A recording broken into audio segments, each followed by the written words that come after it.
জয়গুরু বন্ধুরা, আমার চ্যানেলে বিউটিস কিচেনে আপনাদের সবাইকে স্বাগত। আজকে আমি আপনাদের দেখাবো দেশি মুরগি। দেখুন, আজকে দেশি মুরগি নিয়ে আসছে। দেশি মুরগি এখানে কেটে বেছে আমি ধুয়ে রেখে দিয়েছি। তো দেশি মুরগিতে আমি উপকরণ দেব। এখানে আমি সব মশলাই বেটে রেখেছি। দেখুন, এখানে লঙ্কা বাটা, জিরে বাটা, ধনে বাটা, আদা বাটা, গোলমরিচ বাটা, সব বাটা মশলা এই যে বেটে রেখে দিয়েছি। আমি আরেকটু কড়াতে তেলে ধনে আর জিরে সেটা আমি শিলের পর রেখেছি। এই দেখুন, এভাবে হালকা করে টালতে হবে। এখানে জিরে আর ধনে একসঙ্গে করা আছে, এটাকে আমি একসঙ্গে বাটবো। এটা আমি রেডি করে রাখবো বেটে। তো কড়া বসিয়ে দিয়েছি, কড়া গরম হয়ে গেছে। আমি এবার তেল দিয়ে দেবো। আমি এটা কিন্তু ফোড়ন দেব, আগে একটু কষিয়ে নেব। এই দেশি মুরগিটাই আমি যেহেতু জিরে ধনে দিয়ে করছি, এটাই আমি একটু কষে তারপরে পরে ফোড়ন দেবো। তো আমার তেল দেখুন গরম হয়ে গেছে। আমি এতে কিন্তু মশলা এবারে মাংসগুলো দিয়ে দেবো। তেল গরম হয়ে গেছে, আমি এক এক করে মাংস দিয়ে দিচ্ছি। দেখুন, এভাবে আমি সব মাংস দিয়ে দেবো। দেখুন, সব মাংস দিয়েছি। এভাবে একটু তেলে নেড়ে চেড়ে এবারে আমি এক এক করে লবণ হলুদ দিয়ে দেবো।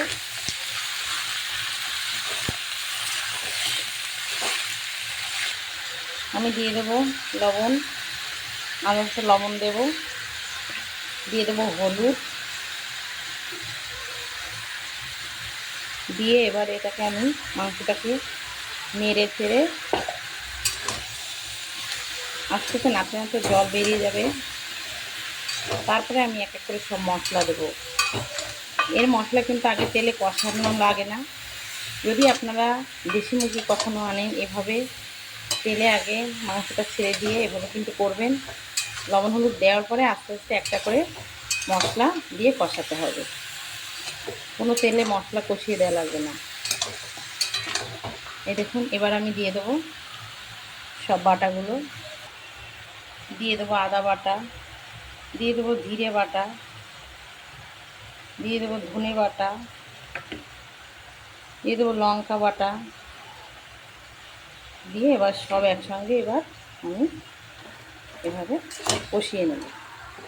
কিছুটা সময় কষানোর পরে তারপরে আমি মাংসটাকে ঢেকে দেবো।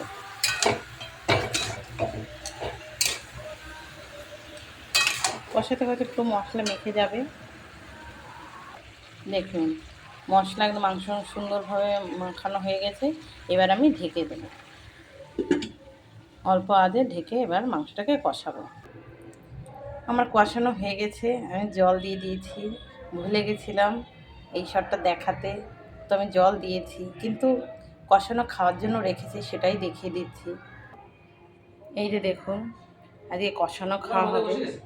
এই যে কষানো, এই দেখছেন কষিয়ে রেখেছি। এবার এগুলো আমরা খাবো, কষানো খাওয়া হবে আজকে। আর আর কিছুটা এই যে জল দিয়ে দিয়েছি এই যে তরকারিতে। এবার এটা ঝোল হবে, কষানো খাওয়া হবে। তরকারি নামিয়ে নিয়েছি মাংস। এবার আমি ফোড়ন দেব। কড়া বসিয়ে দিয়ে তেল দিয়ে দিয়েছি, তেজপাতা দিয়ে দিচ্ছি, জিরে দিয়ে দিচ্ছি। একটু লাল হবে, আমি তরকারি দিয়ে দেবো। আমি এবার তরকারি দিয়ে দেবো।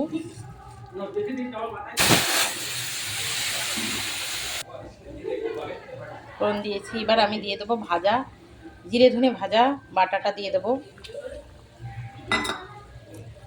দিয়ে দেবো আমি গোলমরিচ বাটাটা। এবার নেড়ে চেড়ে আমি একটু ফুটবে, আমি তারপর নামিয়ে দেবো। দেখুন, আমার দেশি মুরগি হয়ে গেছে।